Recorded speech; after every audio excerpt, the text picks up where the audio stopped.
Hey, my name is Doron Levi. I had a really good podcast with Brian. We're talking about building teams. We're talking about entrepreneurship in general through business and real estate. And they have a lot more in common than anyone would think. It's really an interesting journey that anyone that is going to listen to it can take so much more for their own lives. Can't wait for you guys to check it out. Welcome to the Rental Property Owner and Real Estate Investor Podcast, brought to you by the Rental Property Owners Association, where real estate investors have found success since 1968. I'm your host, Brian Hamrick from Hamrick Investment Group. This episode is sponsored by Green Property Management, managing everything from single-family homes to apartment complexes in the West Michigan area. Find out more at greenpropertymgt.com. And RCB and Associates, helping real estate investors and small business owners navigate the complex world of health insurance and Medicare benefits at rcbassociatesllc.com. Hello and welcome to episode 551. Doron Levi arrived in the United States at 20 years old, alone with no safety net and barely enough money to get by. He worked every job he could find, and he eventually built and exited multiple multi-million-dollar companies. And then he bet everything again on real estate. He has since led more than $70 million in multifamily, commercial, and redevelopment projects across the country. Today, he'll talk about how he got here and what scaling in real estate actually demands. Doron, welcome to the show. Thank you, Brian. Happy to be here. Tell us where you came from and how you got started in business and in real estate. Well, I'm kind of all over the global map. You know, I was born in Israel. I was raised in Africa.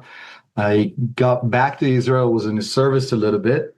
And when I got discharged, I basically felt like it was almost a glass ceiling in that little country called Israel, where I want to do more, but I can't really, geographically where I'm located. So I'm like, let me check out the whole thing about around, the not American dream as much as a land of opportunities. And I just showed up at 20 years old and trying to figure it out. Like you said on the intro, I did anything under the sun. Really quick, I understood I can only make better money if I'm on my own, and working for myself instead of for someone else. And that's kind of like how I started. Sounds like you started building some businesses before you even got into real estate. So tell us about those. Like, what were some of the businesses that you created? They're all around service companies. So I think the first one I actually built was a carpet cleaning company. I used to sub work from a subcontractor in Philadelphia metro area.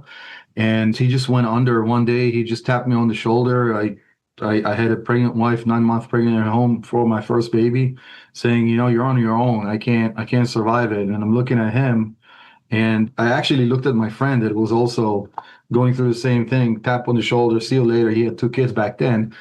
And we're like, what are we going to do now? And we're like, okay, the only thing we know how to do is carpet cleaning, right? So let's just team up and do. Wait, are you saying you were working for the company cleaning carpets and the owner said, okay, I'm going out of business, and then you just took over the business, or did you start a whole new one? I started a new one. He closed, and he's like, you're on your own. And I'm like, okay, now what? So I was forced into figuring it out. What were you able to figure out that he wasn't? How to do people right. He was very driven about the money and maximizing, income on every job, never looking out for the people. And that's the number one thing I changed right away. You mean how to treat people right and give them a good job and then get paid? Yeah, it's not about banging 9, 10 jobs a day, making the most amount of money per job that you can. It's about recurring revenue, recurring customers, making customers happy, for them to recommend your services to their family members, to their colleagues, to their neighbors. That's how you build business, right? So how long did you do that for, and what kind of success did you find? Really quick, I understood that my business partner that back then that we forced into partnership together wasn't the right fit for me. And was in about $350,000 debt because it was my first business. I never operated a business before. I never owned one, and I was able to scale it. That was my first business to make over $1 million in revenue and for the second year after I left him, and close that debt cycle and I had about 14 employees. So that was my first business. It sounds like you got to over $1 million in revenue, but you were in 350,000 debt. Did you make money at that business, or was that just a big lesson that you took to the next project? Yeah, sorry, I did a poorly job explaining myself. So when I part ways with my former business partner, we were in $350,000 debt because we were basically 50-50. He was not pulling his weight, right? So I'm like, listen, Joe, I mean, it's not working out. Either you buy me or I buy you. He knew he's basically doing 10% of the work for 50% of the profit. He can't round it by himself. So he's like, just buy me out. Bought him out. I stayed with a $350,000 debt. And then I made it profitable enough to I'm actually making serious money. And then I scaled it. We went from 3 trucks and 5 employees to 14 employees. And I scaled it to doing business in 3 states. And that was my first exit. And then I had a proof of concept to basically see, okay, I figured out, I cracked the code. Let me try to get all the lessons from that one, copy them onto the next one, and build something a bit bigger that makes more money and more meaningful. Does that make sense? When you say that was your first exit, are you meaning that you sold it to someone else and got bought out? And what kind of profit did you make? I sold it, I think it was for multiples of a little bit over 2, and it was like 2.25 or something like that. I made a decent profit on it, but I just, for me, I had a mind shift of, okay, I can do this. Like I went from like negative 350,000 to actually doing something that is profitable. So it wasn't about like the $1 million in revenue and the exit. It was about me getting a proof of concept and finding my lane. Like I want to do more of this. I want to expand and try to do more, if that makes sense. Yeah, definitely. But hanging on that for a moment. I mean, you attributed your success to doing people right, but there must have been a lot more to it for you to turn this company around and really, get over that 350,000 debt. I mean, what else do you attribute that successful exit to on that first business? So it started by doing people right, because then I started actually having relationships, right? And then I had a client base, and then I expanded my client base, and it was more about those relationships than anything else. And then you had to figure out the operations and then the sales and marketing. Like every business pretty much has the same pillars. I don't care what business it is, right? You have your financials, your HR, your sales and marketing and operations. Those pillars are in common with every business. So that's kind of where I started. And it's just getting talent. At the end of the day, it's all about the people, not just customers, but also the people in the company. You can train people to do anything. You can't train them to care. You can't train them to, be responsible. There's a lot of things that you can't train people. So it's about really finding the right people. That's my biggest lesson from having, companies and building companies. How do you find the right people? Your vibe attracts your tribe. I think that if you're a good leader, you're going to draw the right people.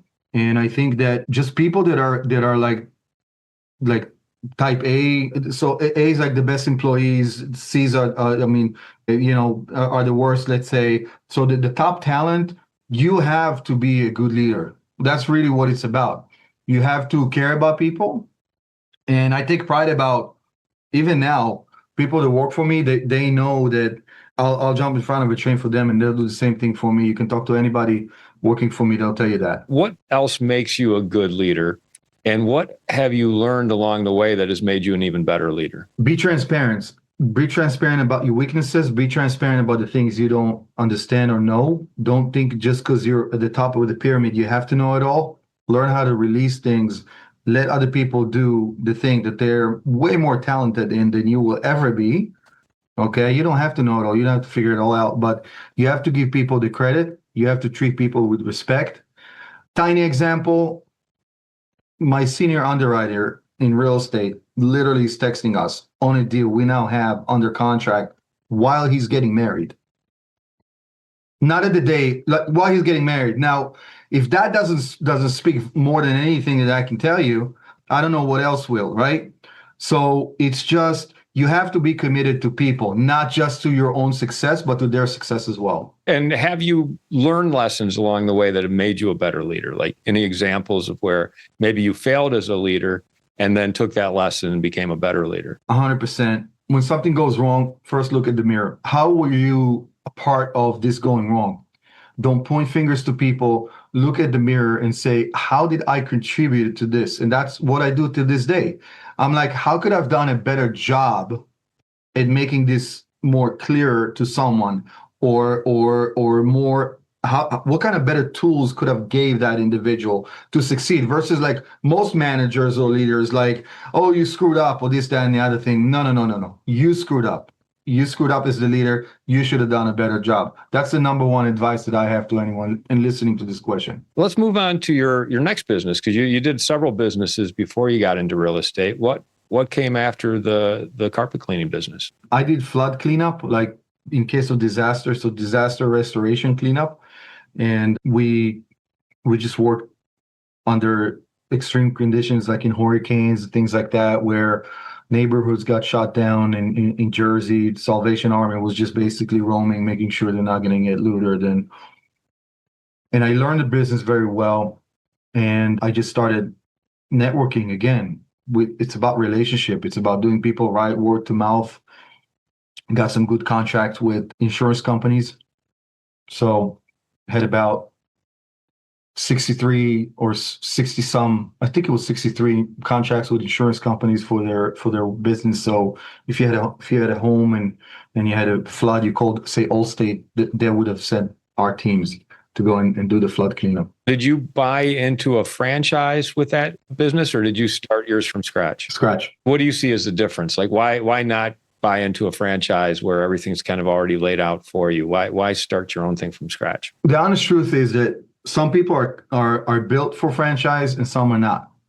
People that like to invent things, people like to not conform with guidelines, meaning that they see something that could be done better and they are willing to do what it takes in order to make it better, are not cut to being a franchisor. If someone likes to have playbooks, certainty, and a whole bunch of other things that comes with franchise and being a franchisee owner, then that's for them. For me, it was always about figuring out. For me, it was always about optimizing. For me, it's always about just trying to figure out how I can do stuff better, processes and procedures. So for me, it wasn't even on the table. I'd like to take a moment to tell you about Green Property Management. Not only do they manage everything from single-family homes to apartment complexes in the West Michigan area, they also manage my entire portfolio. So I can tell you from personal experience that their unique flat fee management style is worth a closer look. If you feel that your property isn't operating to its fullest potential, then Green Property Management can help you take a holistic approach that will save you money, eliminate your headaches, and increase your net income. And if you're a property manager interested in applying Green Property Management's model, give them a call at 1-866-95-GREEN or visit them on the web at greenpropertymgt.com. If you're thinking of leaving your W-2 job and becoming a full-time real estate investor, one of the greatest costs you must consider is healthcare for you and your family. When I made this transition myself, I found the whole healthcare insurance process to be confusing and frustrating. That's why I'm glad I met Chad Creasy at RCB & Associates. Chad is a professional health insurance agent who helps real estate investors and small business owners understand and choose their best healthcare options. And best of all, his services are covered by the insurance company and won't cost you a dime. If you live in Michigan and are expecting a change in your healthcare insurance coverage for any reason, or losing employer coverage or transitioning into Medicare, then you owe it to yourself to contact Chad Creasy at rcbassociatesllc.com. What did that exit look like for you? I mean, what did you build that business to? And then what did the exit look like? I built it to about close to 3 million households that we serviced. And I built it to close to $3.2 million revenue, something like 30 or 30 some on the low end of the 30 employees, had about 14 service trucks out there. And it was good. It taught me a lot. And my next one, I basically did a hybrid of restoration and professional cleaning, non-janitorial, like my carpet, but also hard services. So we basically offered almost like one-stop solution for, so if you're an insurance company or you're any kind of provider, you call your restoration company, then you call your cleaning company, or vice versa. Like you have two different vendors where I can offer you both. It made it like a no-brainer. And I had the track record of all the, being an approved vendor and things like that. So I really started getting into commercial. I had contracts with Starbucks, Barnes and Nobles, FedEx offices around the Tri-State County. Who else? We had contracts with a whole bunch of commercial. I was really gearing towards the commercial because I learned that, homeowners are really, really attached to their property. It's their house. It's their sanctuary. Not to say anything negative, but commercial, it's more like it's business. You go in, you go out, you clock in, you clock out. You can bill for after hours and holiday or whatever. It's just business. Like your bill could be 5,000 or 50,000.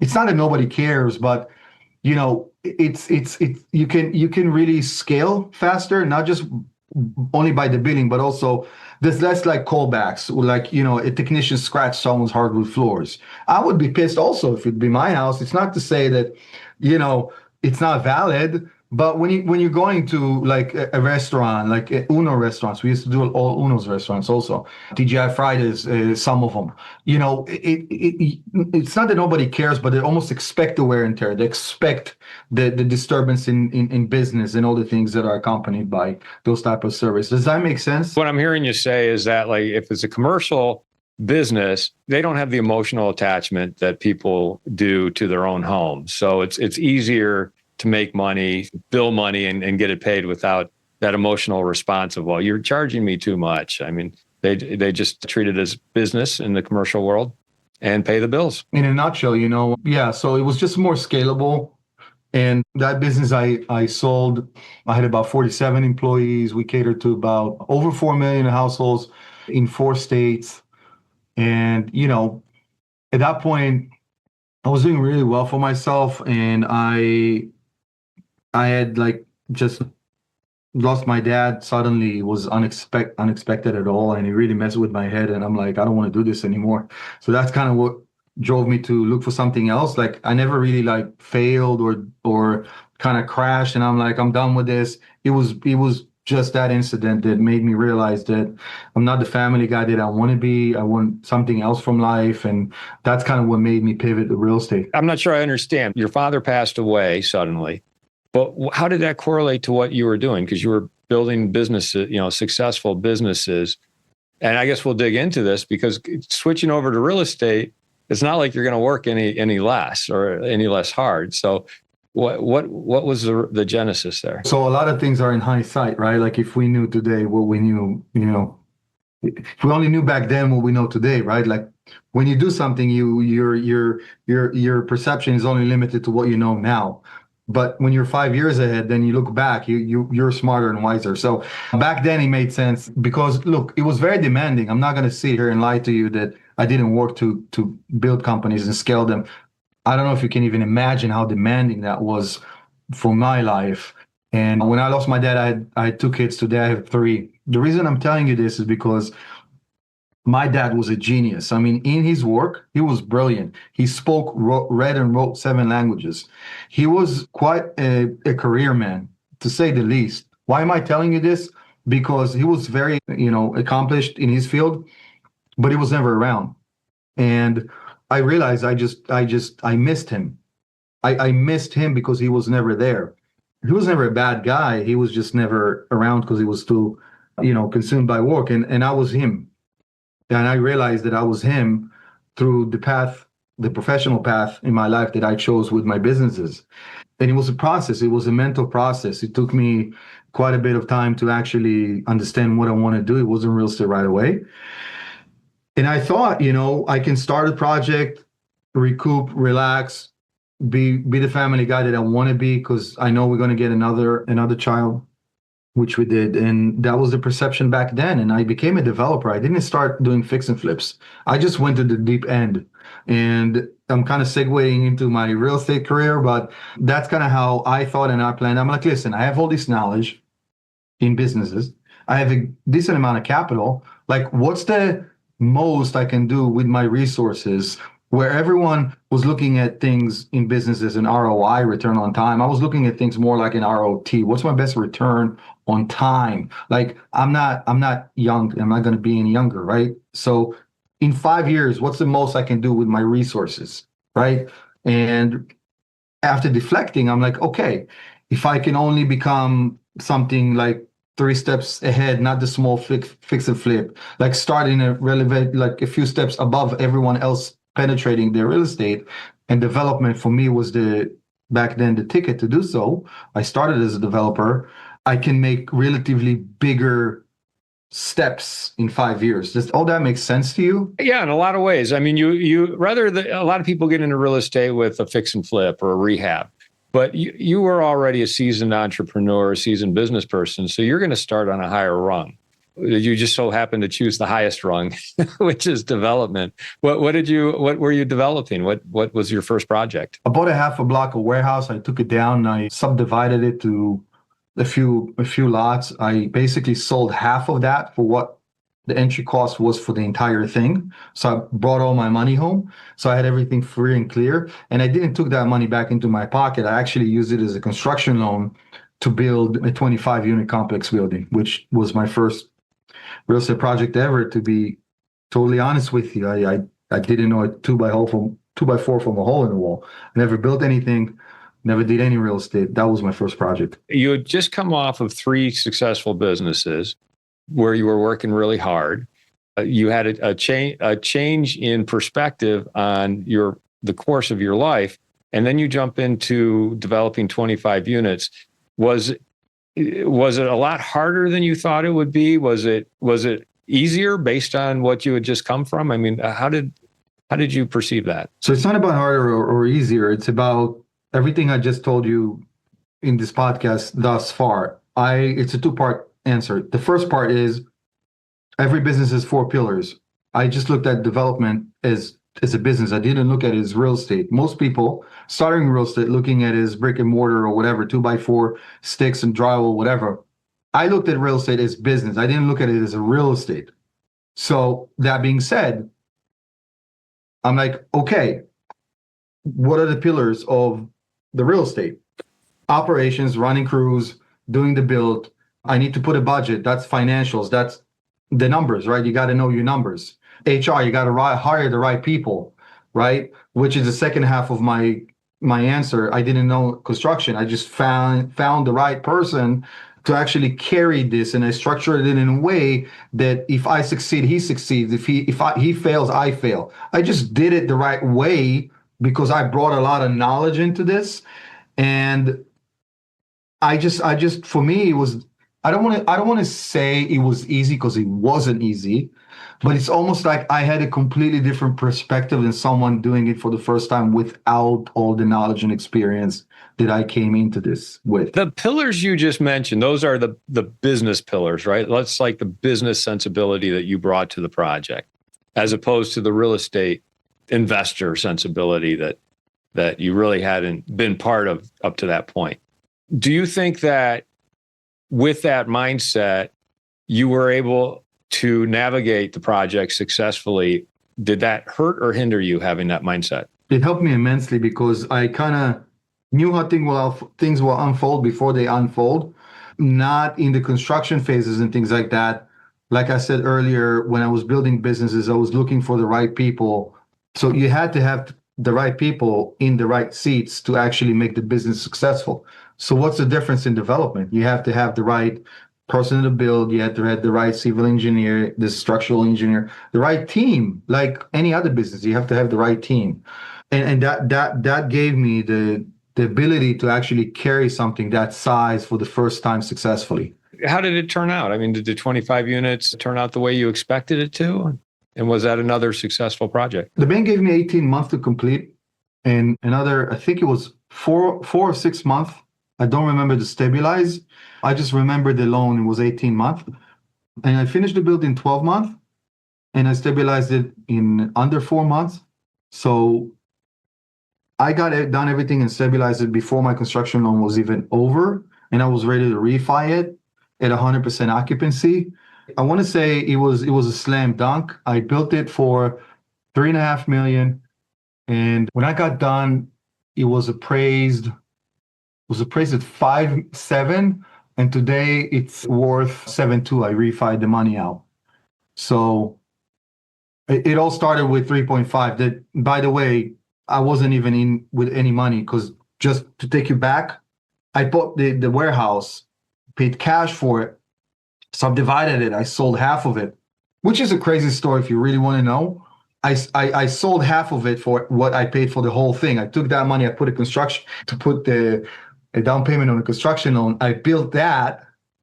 I refied the money out, and then I took that to build the other half. And then I built the other half. So I literally went to the guy that I sold the other half to.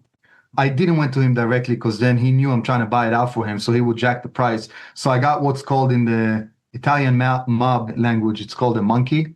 If you know what a monkey is. Is it someone you send in instead of you to negotiate the deal, and when really it's you're pulling the strings? A monkey in Italian, the mob has a monkey to basically take the rap for them and sit in jail for the mob bosses, not to take the rap. So it's someone pretending to be someone they're not. So I got a monkey to basically pretend to be the buyer, where I'm the buyer, because I didn't want the guy that I sold it to knowing that I'm the buyer, because then he will jack it up. And I stole it for a good deal, and then I built it. So that's how that story went. And so I ended up doing the whole thing. So it's a funny story, really. I'm happy you asked. It was a really funny story. We're running toward the end of the episode here, but I'm wondering if you could just give us the 60-second, okay, here's where you went from there and here's where you are today, part of the story. If you ask an Olympic player, what's the hardest thing for them after winning the gold medal, they will tell you it's to win it again. It's not to win it the first time, it's to win it again.